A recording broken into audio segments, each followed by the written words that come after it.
The only thing that we're interested in is putting money in your wallet. If you want to bet the fights, if you want to have a little bit of action, you are in the right place with my partner, Ian Parker. I am Brett Okamoto. We're ready to rock between our parlays, our props, our straight picks. It's time to make money. Let's go.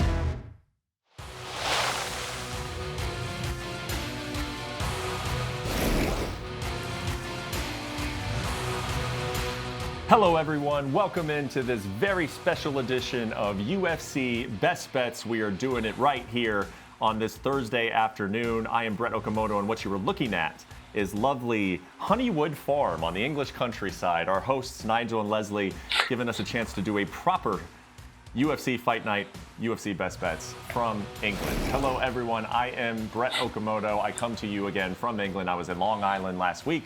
My partner, as always, Ian Parker, joins us from Florida. And Ian, I got to say, from those scenics, I'm sure you realize you're missing out over here at the Honeywood Farms. It's a pretty great spot. Yeah, you're getting to Hollywood. You're already messing up my name. I think you're developing an accent. I'm jealous. I'm actually jealous. Where you are looks really nice. We are doing it up right here in England. So we're going to get to UFC Fight Night. It's a fantastic fight card, as I'm sure all you guys know. Looking forward to the fights on Saturday. But before we do, let's look back at last weekend's card in Long Island. Ian, you hit one there on the best bet, lost out on the other three. Walk us through sort of what you learned last week and what you thought of the parlay as well. You know what? The parlay, that referee could have helped us. He decided to let Matt Schnell have the best possible comeback of all time. You know, look, Jacoby and Young, you had a guy that was undefeated, and the guy in Jacoby was won 7 of them by decision. Did not expect a knockout there. Ricky Simone and Jack Shore, same thing, both decision guys. A finish over an undefeated prospect that was very surprising to me. And Miesha Tate, we thought she would get the decision. Lauren Murphy looked her absolute best. But Shane Burgos came through for us. We got the win there. And unfortunately, that cold streak continued. Let's turn it into a hot one this week. Yeah, no worries at all. I have all the confidence in the world that we were getting on a hot streak. So let's look at this UFC Fight Night main card coming to you from the O2. It is headlined again for the second time this year by heavyweight Tom Aspinall taking on Curtis Blaydes. Tom Aspinall, a betting favorite in that one. He comes in at -150. Curtis Blaydes at +125. You've also got in the co-main event Jack Hermanson. He was supposed to take on Darren Till. Darren Till unfortunately had to pull out. Chris Curtis jumping in there. Always a guy who's seizing opportunities early on in his UFC career. Paddy Pimlin, he's the guy who says he's the main event. I'm interested to get your take on that fight, Ian, from a betting perspective against Jordan Levitt. Nikita Krylov versus Alexander Gustafsson. We haven't seen Gustafsson in 2 years. He is back at light heavyweight for this bout. Molly McCann taking on Hannah Goldie, and then Paul Craig, Volkan Oezdemir. Like I said, really interesting 6-fight main card. Let's start at the very top. Number 6, Tom Aspinall versus number 4, Curtis Blaydes. Two guys that I think we have been high on, of course, in this show. Two of the very best heavyweights in the world. Quite frankly, I'm a little bit even surprised that the UFC wanted to put this matchup together because it's a tough fight for Tom here in London, a guy that is really, really coming up and gaining a lot of popularity right now. Does he continue his winning ways? He is 5-0 in the UFC, but he's got a tough test here against Curtis Blaydes. You know, stylistically, I thought that he was going to get someone like a Tai Tuivasa, someone that would bring the fight to him striking, where he could use his ground game. But instead, he's got someone in Curtis Blaydes, who Tom openly admitted a year ago and even recently, this is the worst possible matchup for him in the UFC, as he tends to have trouble with wrestlers that are able to put together really well with striking. And Blaydes has fought 5-round fights. He has fought the top of the top. And Tom Aspinall has not even been in the UFC all that long, but you're talking about a guy in Curtis Blaydes. First off, as an underdog, it's crazy to me, but he keeps getting better and better. We know the wrestle, we know the grind, we know that pace for a heavyweight. Kind of reminds me of a Cain Velasquez in a way, you know, someone who's just super athletic, that brings that speed you don't see from a heavyweight, and that wrestling grind is tough on anybody. Aspinall has not seen someone like Blaydes yet, so I'm very curious to see how he's able to adapt to that type of fight. And Aspinall's not even been out of the second round yet, so this is going to be an interesting one. Yeah, well, you alluded to it, that it's crazy that Curtis Blaydes is an underdog in this fight. I'm going to tell you how crazy it is, Ian. Curtis Blaydes has actually been a betting favorite in all 15 of his UFC appearances. This is a pretty phenomenal stat coming to us from our stats team. You see Edson Barboza, Rory McDonald, Islam Makhachev. That's an active streak. Eric Silva as well. But 15 times in a row up until this Saturday, Curtis Blaydes has gone in as the betting favorite. That even includes when he fought Francis Ngannou for the second time. Now remember, when they fought the second time, Ngannou had lost 2 in a row. It looked like he was kind of losing his way. But Yeah, pretty wild that Curtis Blaydes has been a favorite every single time until this one, and it's Tom Aspinall who is the one who breaks that streak, which again, I'm going to bring up another thing that you said, Ian. It's interesting because he did say that this is the worst stylistic matchup for me possible. He was minus 130 against Alexander Volkov, and that was less than half a year ago. That was, what, 4 months ago, 5 months ago now? And now we're talking about him as an even bigger favorite against a guy who I would say, and I think you would say, is probably a tougher matchup for him than Alexander Volkov. So do you see any value here in Tom Aspinall, or is the pick here actually Curtis Blaydes for the first time as a betting underdog? You know, for Tom Aspinall, we've not been able to see anyone really do anything to him. In his fight against Arlovski in the beginning, it seemed like his striking wasn't coming along. Arlovski was getting the better of it, and then the second round, he bull rushed Arlovski, had enough of the striking, and got the submission. For me, though, the value I have to believe is on Curtis Blaydes, and the fact that it keeps going up means that there is money coming in on Aspinall. People are believers in him. Now, Brett, don't get me wrong. You and I have been high on him from the beginning. I still believe that Tom Aspinall will be a champion in this division. I just don't think it happens past Saturday. I don't think he gets past Curtis Blaydes. Curtis Blaydes, when the striking is there, that's scary because at any point in time, he could turn this into a wrestling match, and I don't think there's anyone better than him in the division at wrestling. I think that Curtis Blaydes is a future champion as well. I think this might be a little too much too soon, but hey, we're going to find out Saturday. But my pick is Curtis Blaydes at the dog odds. Yeah. We talk about value here a lot, and this is a betting show, so that's very, very important. Where is the value in these betting odds? But just because there's value doesn't mean you want to just hop on everything, because it's only valuable if it ends up cashing. And so far, Tom Aspinall, he could be the real deal. Everyone expects him to be the real deal. If he is the real deal and a future champion, we may look back on this fight and say, of course he beat Curtis Blaydes, because this guy turned out to be a phenom in the heavyweight division. But we don't know that right now. And when you look at the betting odds, I agree with you that if you're going to bet on this fight, the value is probably in Curtis Blaydes. How about a method of victory? I mean, we're sitting here talking about the styles a little bit. How do you see this fight actually unplaying from a stylistic standpoint? You know, that to me was actually the hardest part, because with Tom Aspinall, I think there's such a question mark because literally no one has done anything to him to show us, is this cardio a problem? You know, how is he on his back? Is he able to get back up? How is he when he's held against the cage with a really tough pace that someone like Curtis Blaydes can bring? So at the moment, I would say maybe Blaydes by decision or a Blaydes by a TKO if you're going on the Curtis Blaydes side, because I'm thinking wrestling, he'll be able to get a better position. But Tom Aspinall is phenomenal Brazilian Jiu-Jitsu. I think his defense will be able to hold up. So I think that, yes, Blaydes can grind it out, maybe a decision if you want to go prop. But because he's at dog odds, I like it here. I know we're looking at this graphic. We see that he has finished all of his fights. He hasn't been out of the second round yet, but he also has not fought someone like Curtis Blaydes. And this is where we really find out from prospect to contender where he is.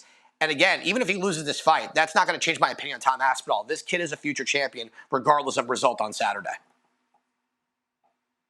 Yep. Super interesting, man. Something had to give. Tom Aspinall had been a betting favorite each of the 5 times he stepped in the octagon. Same with Curtis Blaydes at 15. Pretty phenomenal, pretty rare. I don't think you'll see that too much in a UFC main event. Let's move to the co-main event. Jack Hermanson taking on Chris Curtis at 185 pounds.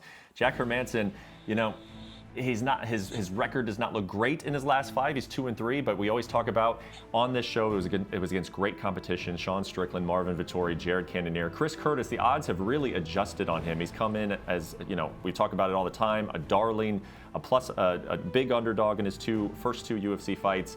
But they have adjusted big time now. You're looking at Hermanson and Curtis, minus 110 on both of them, which I got to say, Ian, was a little bit interesting to me, especially with Curtis taking this fight on short notice. I know he was in shape. He just fought recently. But were you surprised at all that you're getting Hermanson here at even odds in a fight that he was already preparing for here against Darren Till? A little bit, and the reason why is that Chris Curtis keeps surprising us in every fight that he's supposed to quote-unquote lose. It was the Phil Hawes, then it was the Brendan Allen, then it was the Rodolfo Vieira fight. For me, this is an interesting one. I think what he sees, I think what his team sees is a fight similar to Vieira, where you have a Brazilian Jiu-Jitsu guy who he's gonna look to take him down, but on the feet, Curtis should have the advantage. Now, when I mean advantage, I'm talking about power, not volume. We saw in that last fight against Vieira, Chris Curtis was very big on the counter, defending the takedowns, and that's where he was winning the fight against Brendan Allen. It was the counter. Phil Hawes, it was the counter knockout. So that's what he's going to probably be looking to do here. However, on the other side, he's looking at a guy in Jack Hermanson to your point, Brett, has fought the best. So the record doesn't necessarily show his true success, his improvements. But I think what's going to be interesting to see with Hermanson is where his striking is. I think it keeps getting better. I think against Sean Strickland, he wasn't able to get the fight to the ground. Strickland's a very underrated wrestler, although we didn't see it against Pereira. I think for Hermanson, he's going to use his striking. And unlike Vieira, he does not shoot from 1,000 feet away. His predictability is not there with the takedowns. He's a better wrestler than Vieira.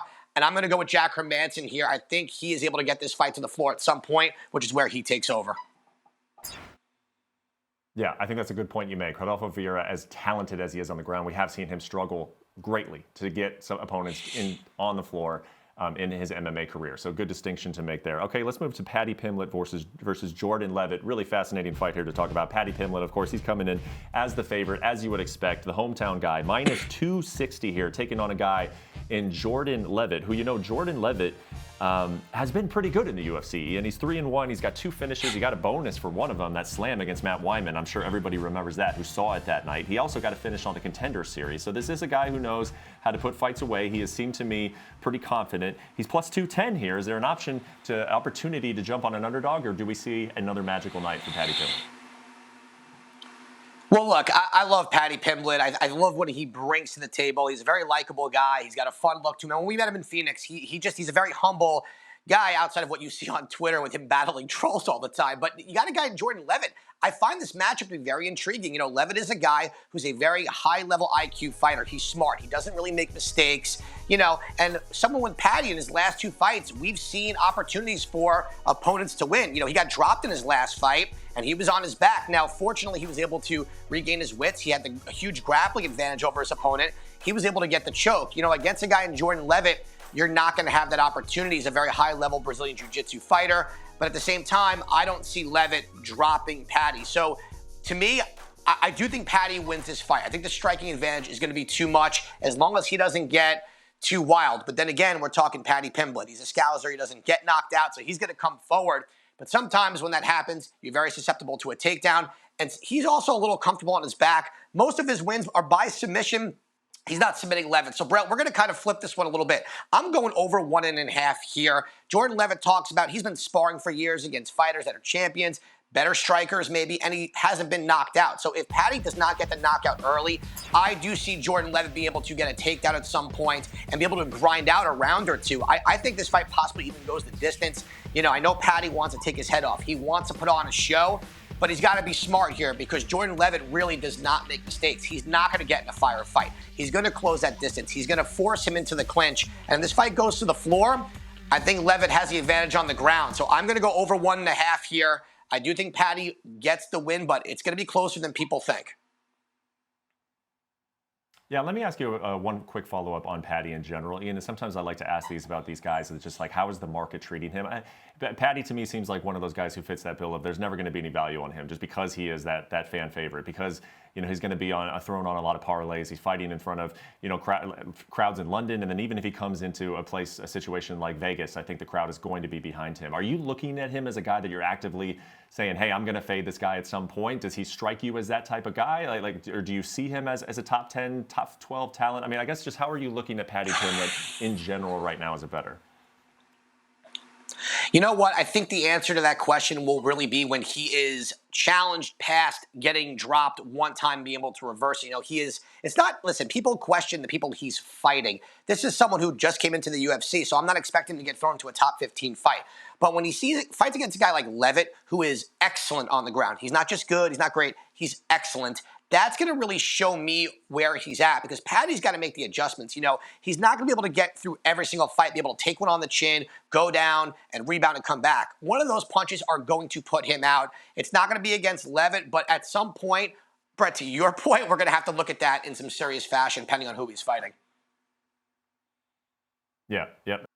And even Levitt made that point, that this guy, when he gets hurt, he's got that wrestling in his back pocket. He ain't going to be able to wrestle me. Now, Paddy thinks otherwise, of course. He thinks that he's wrestling against guys who are better than Levitt every day in the gym. So we will see what actually takes place in the octagon on Saturday. Okay, let's move to the next fight on this card. We talked about Alexander Gustafsson's comeback from 2-year layoff. That was at heavyweight against Fabricio Verdum. Since then, he was booked at light heavyweight, then at heavyweight, now back at light heavyweight. I saw him and spoke to him this week. He looked very good. He looked trim. He looked like he was in a great mood. He's taken on Nikita Krylov, who is 30 years old. He's had 2 runs in the UFC. He's obviously had a whole lot of fights, 36 pro fights. He's kind of been up and down, man. He's kind of been up and down. He's looked great at times. He's looked like potentially he could be a title challenger. Right now, he's sitting at number 11 in the division. Right, man, this one seems tough to me, again, because Nikita has kind of had good nights, bad nights, and then Gustafsson with the layoff. Are you able to bet this fight somehow with Gustafsson at plus 170?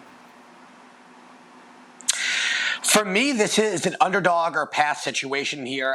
I just can't trust Nikita Krylov. He makes too many mistakes. This is someone who is getting touched up a lot by Glover Teixeira and then on the ground submitted by Paul Craig while dominating. But Gustafsson, if this is even someone who is 60 or 70% of what he was 2 years ago, before the retirement, before the heavyweight, I think we have a good shot here at hitting an underdog. I think striking, he'll be the better striker. When he has fought wrestlers, he's done a good job stuffing takedowns, but against guys that are better in Brazilian Jiu-Jitsu, like the Anthony Smiths, and Fabrizio Werdum, that's where he struggled on the ground. Also with Werdum, the heavyweight situation was a mess for him. But if Nikita Krylov gets him to the ground, I don't see him being much of a submission threat. So I'm going to roll the dice on here. I think if Gus is coming back at 205, that means he's healthy. That means he's in shape, training with Khamzat Chimaev, keeps his fight standing. I like the underdog. Krylov is a good guy, but he's inconsistent and he gets hit a lot. If Gustafsson can touch him up and keep the fight on the feet at plus 170, I got to take a shot on Gustafsson here. Ooh, and I'll tell you what, if Gustafsson wins this fight, like I just mentioned, Krylov is number 11. Could we be talking about Gustafsson as a potential title contender again after seeing Glover Teixeira win a belt in the twilight of his career? Love those storylines. Really like to see it. Alexander Gustafsson, of course, one of the nicest guys I've covered in the last decade. Okay, let's go to the flyweight division. Molly McCann. There's a lot of Molly McCann love going on around the sport, especially here in England. Taking on Hannah Goldie, who went through a little bit of an inactive streak. She didn't fight in 2019, 2020. 2021, she got back out there. She fought twice, went 1-1 last year, making her first appearance of 2022. I am kind of surprised by this line. And you see, maybe I'm surprised because I didn't see where it opened. I just saw where it is. And that is minus 400 for McCann. Like I mentioned, there's some Molly love going around. Hannah Goldie, she opened at plus 230, all the way up to plus 310. Ian, what do you make of this line movement? And is it correct? Or are a lot of people throwing Molly McCann on a parlay? Maybe they're making a bad decision there. You know what? I understand the line. I think it's still too high, without a doubt. But, Molly's coming off a highlight finish where she was winning that fight regardless. And Hannah Goldie was not winning her fight against Emily Whitmire until she caught the armbar, and she has not had not a good run in the UFC. I think Molly keeps getting better within these fights. I think we're starting to see some well-roundedness out of her. I think we're starting to see the striking not just be a brawl. She was very technical in the fight. She was smart. She was outlanding. And when she threw that spinning elbow, it looked actually pretty coordinated. It wasn't like, I'm going to miss, so I'm going to throw this just because. That looked like it followed through with the right combination. So I do like Molly here, not at minus 400, because Hannah Goldie has the ability to make this a wrestling match. But if Molly does win this fight, it would be by decision. And look where it brings those odds into a very playable situation. I don't see her finishing Hannah. I don't think Hannah's ever even been finished. So for me, Molly by decision, I like that play. Oh yeah, minus 135, much more usable, workable than Molly McCann to win the match at minus 400. Okay, let's go to our 185 bout. Paul Craig taking on Volkan Oezdemir. I think that this is a super interesting fight as well because Paul Craig, man, he's never looked better. He's 5-0-1 in his last 6 appearances. He is firing on all cylinders. It seems like you see the path to victory that he has. Volkan Oezdemir has had trouble before with guys who can grapple, take him down. He's lost his last 2. But he is still coming in as the betting favorite. Volkan Oezdemir is minus 160, Paul Craig at plus 135. I feel like almost, and we haven't really used this word too much on this show, Ian, but to put it in terms of another sport, I feel like this is a trap. I feel like this is a trap game because I feel like some people are just going to look at where these two guys are in their careers. Volkan Oezdemir has lost his last 2. Paul Craig is really on a hot streak, and they're going to be like, man, I can get plus 140 with a guy who can take it to the ground and get a submission. I don't know, though, man. Volkan Oezdemir, the last 2 guys he's lost to are pretty darn good. I haven't written this guy off yet. What do you think of him as a minus 160 favorite here against Paul Craig? I like Volkan Oezdemir here. Look, if you look at Paul Craig, he is winning this by pulling guard or after getting dropped, and guys are making mistakes. Volkan Oezdemir, he's not making mistakes on the ground. He is just fighting guys in that position. When he gets there, But if he gets his hands, he's going to be the way better boxer here. I think Paul Craig is starting to get a little too lovey-dovey with the hands. He wings his punches, and Oezdemir still carries the power, still has excellent striking. And to your point, he's fought the top of the best of the best. If he does rock Paul Craig, or if Craig tries to drop into guard, Oezdemir is not going to play there. He's going to back out. I don't see him getting caught in a submission. If he does, third-round prop for Paul Craig to maybe do it there, but I think Oezdemir gets it done on the feet. Oezdemir, I like Volkan here. I really do. I really do too. Yeah, and like I said, I think that some people may just look at these odds and think, Paul Craig, man, he's been on a tear. I can get him at plus money. That's kind of the way I'd like to go. Again, Oezdemir, he's been fighting very good competition. He was out there in Sweden training alongside the likes of Alexander Gustafsson, Khamzat Chimaev. I think I would take him at minus 160 as well. Okay, that wraps up our main card picks. Ian, why don't you take us through quickly? We're not going to do a deep dive on all the prelims, but why don't you take a look at the prelims and give us your lean or your pick on each and every one of them. Take it away. All right, let's do it. Start off with Mason Jones, Ludwig Klein. I'm going over 1.5. Both guys decision machines. Klein coming up in weight. Jones on short notice. To me, that's going to be a fun 3-round battle. Diakasi by decision. Damir Hazovic, tough guy, but Diakasi I think is better everywhere. I like Nathaniel Wood by decision as well. Jonathan Pierce, this is a guy to keep an eye on. I think he is a blue chip prospect. Stay away from that first round submission of Murakami, and I like Pierce there. Mokaev versus Johnson, this is going to be a firefight. I don't think this goes the distance. I'm taking a shot at Kyle Nelson over Jai Herbert. Herbert coming off a knockout loss. Nelson looks like in the best shape of his life. He has that power. We're going to take a shot there. I also like Victoria Leonardo at an even money. And then Nicholas Dalby, I know it's a little chalky. I just don't see where Claudio Silva wins. I like Dalby there, and that's going to round out the prelims.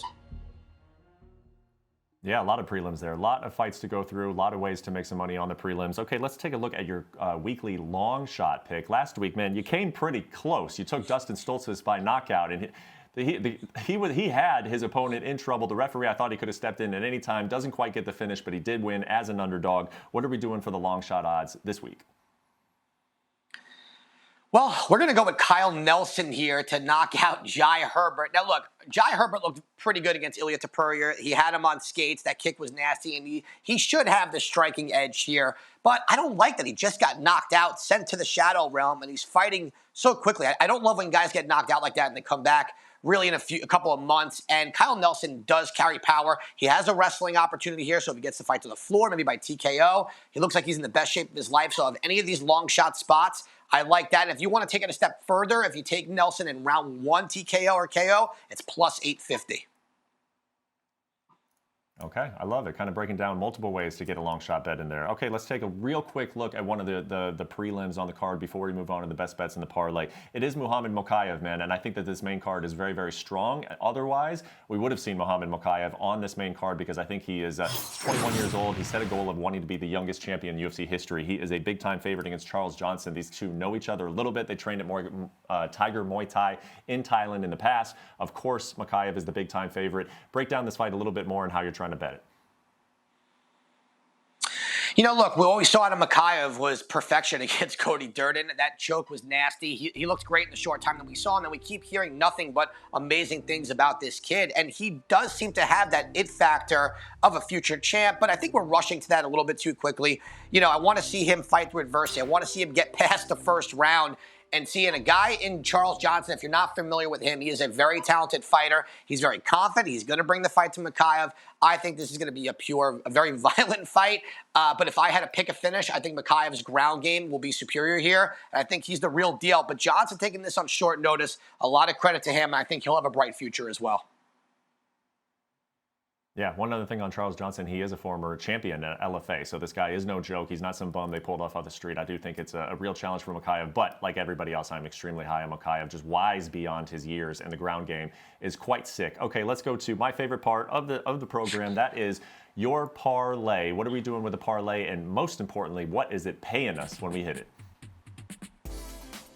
So the payout is not amazing this week at plus 127, but as you saw with this card, it's a little chalky. So I'm trying to get away from the props, hone in on some favorites, and see where we can take advantage. We're going to go Meatball Molly here. We're going to go Mark Diakasi, Nathaniel Wood, and we're going to follow it up with Mokaev. I do think that Charles Johnson will cause problems, but as the anchor of our parlay, I think he gets it done. And at plus 127 on 4 big favorites, let's hit this parlay this week and let's start that streak again. I love it. So there's the parlay, and we don't run from this, man. You know, gambling is a marathon, not a sprint. Last week, 1-3 on the best bets. I can tell you right now, that is unacceptable from where we're sitting, and no one feels worse about it than Ian Parker. I had to talk him off a ledge last week and saying, hey, man, you know, sometimes the luck is just not going to be in your favor. We will always hit more than we miss. So let's get that streak going right now, Ian. What are we doing with the best bets in London, England? Well, look, last week's in the past, always forward, never back. We're going to start off with Jonathan Pierce. That's the highest I would go there. I think if he stays away from the submission game, he is better everywhere else. I believe in this kid as a prospect. I like him money line. Mason Jones versus Ludwig Klein is going to be a very exciting fight, over 1.5 there, and that's going to start off the prelims. So right out the gate, a best bet. We're going to Volkanovski here, Brett. I like what you said, and I agree with you 1,000%. I'm not done with this guy yet. I think Paul Craig is a one-trick pony. I hate to say it because I'm a big fan. With the triangle choke, you stay away from the submission. Ozdemir gets the win. And Paddy the Baddy and Jordan Levitt, this little rivalry that came out of nowhere, over 1.5. And that's going to tie up the best bets. There you go. 4 best bets, a parlay, a long shot, prelim picks, main card. You get it all here at UFC Best Bets, and you get a little bit of everything as well at UFC Fight Night at the O2 in London. Should be a spectacular night of mixed martial arts once again. And you know what else you also get everything at? Honeywood Farms. If you're ever in England, come check it out. Ask for Nigel, ask for Leslie. They'll take care of you. Tell them Brett sent you. You get some farm fresh eggs, a little bit of wine. You will not regret it. For Ian Parker, for myself, for Ray Rodriguez, for Charlie, all of us here in London, thank you for watching, and stay tuned next week for another edition of UFC Best Bets. Take care.